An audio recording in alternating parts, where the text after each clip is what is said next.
Certainly had a rude awakening this morning, realizing that I'm in a very different phase of my life now than I used to be. Back in the day, man, go out to 2:30, 3 in the morning, get up, who cares? Who cares? Let's howl at the moon. Woo! What's sad is that is exactly how you used to be. Totally, man.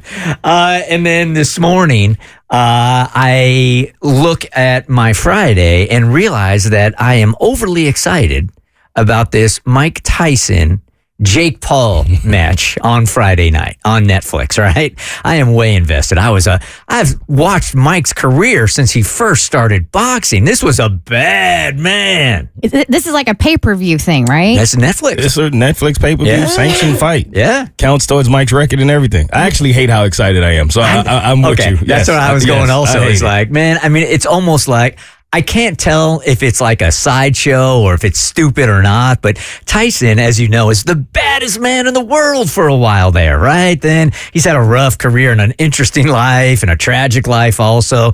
But the dude is like 58 years old now. Yeah, I think so, 58, 59. He's 58, but I mean, nobody could beat this guy back in the day. And he's fighting Jake Paul, a YouTuber, probably one of the top 5 YouTubers in the world, who I think is an amazing marketer and started out as a YouTuber. And he's brought people back to the boxing sport, to be honest with you. People were like, nah, forget about boxing. UFC's where it's at. Like, if I were to watch it, it's just because I want to see Mike Tyson pummel Jake Paul. That's most people. Yeah. But that's how Jake Paul makes his money. Yeah, I don't got a beef with that dude. I mean, I've watched a lot of the specials on him, and I just think he's a brilliant marketer. Either way, so he's 27 years old, and he's going up against Tyson, who's almost 60 years old. But Tyson was so dominant back in the day that people like me that grew up watching him are like, there's no way this YouTuber can beat him. But boxing experts know that, man, 57 against 27, and Jake has evolved into a pretty damn good boxer. Like, the boxers don't particularly respect him because of his journey to get to where he is, because he hasn't technically fought anyone that's in their prime or that's considered a really sharp boxer. But when you look at his production and the way he's progressed from when he started, you do kind of have to respect it. Yes. So I just quick Google Jake Paul's boxing record. Jake Paul holds a 10-1 record with 7 knockouts in his career. His lone loss came via a split decision to Tommy Fury back in February of 2023. The dude can fight. Yeah, now look at Tyson's record. Okay. And again, this is spanning over like 30 years or whatever. Yeah, because for many a years, people forget no one could beat Mike Tyson. No, man. He was knocking people out in the first 30 seconds every time they fought when he first started. Yep. Okay, so Tyson has a career record of 50-6 with 44 knockouts. Yes, He started his career with 37 wins before his first loss. He had 33 knockouts in that span. Abby, I tell you, when he started his career, the only word that you could use to describe him was vicious. Just vicious. In the ring, out of the ring. Yeah. So he's kind of softened now in his older age, smokes a lot of weed. I think he has pigeons for a hobby in New York City. A ton of pigeons. He does. Yeah, He's he like really the does. pigeon lady from Home Alone. Seriously. And they are his babies. Like, he loves them. It really is interesting to watch this huge dude with tattoos on his face being so loving and so gentle with these pigeons on a rooftop in New York City. Mike always tells the story of that's really how he became a fighter, because he had a pigeon when he was younger, and the guy ripped the pigeon's head off and said racial slurs to him. And from that day on, Mike always tells the story. That's the day that he decided no one is ever going to do anything like that to me again. And he became a fighter, and he fell in love with pigeons. Did you see where Jake Paul gifted him a pigeon? Yes. I did not see Jake that. Paul's gift to Mike Tyson gets dark. He gave him a pigeon. Jake Paul gifted Mike Tyson a pigeon, and he said he's going to feed it to his falcon. Yeah, Mike was tired of the trolling by that point. Okay. Why is he making them kiss like they're Barbie dolls or something?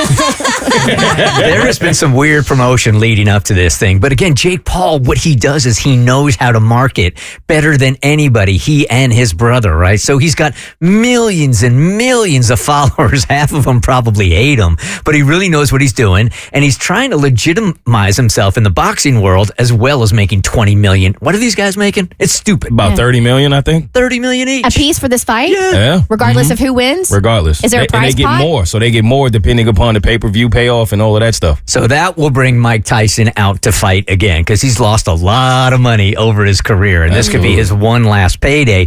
But his Not career. What's the word I'm looking for? His Rebrand? His reputation? His reputation's kind of on the line. I mean, it would be a tragedy for him to lose his reputation, his losing legacy. His legacy. That's the word I'm looking for.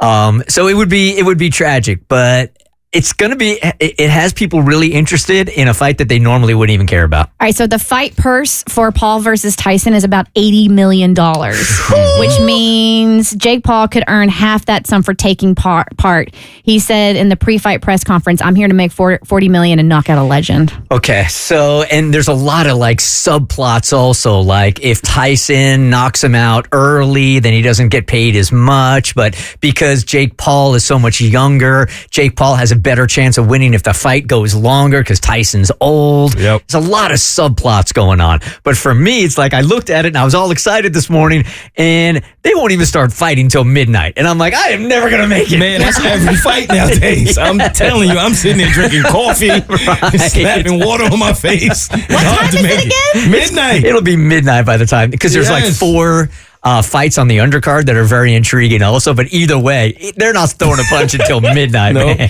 I feel your pain because Tuesday night, Kentucky played Duke here in our city. Yep. My husband and I could have went to the game, right? Literally right down the street Literally from me. right. Man, that tip-off was 9 p.m. I was like, I am not going downtown for a 9 p.m. tip-off and then not rolling into bed until midnight. I will watch it on TV. Actually, I'm going to watch it on TV the next day because I'm not staying up that late to watch it. I have never felt more like a loser than having to set an alarm clock to watch a fight in my life. The Bert Show.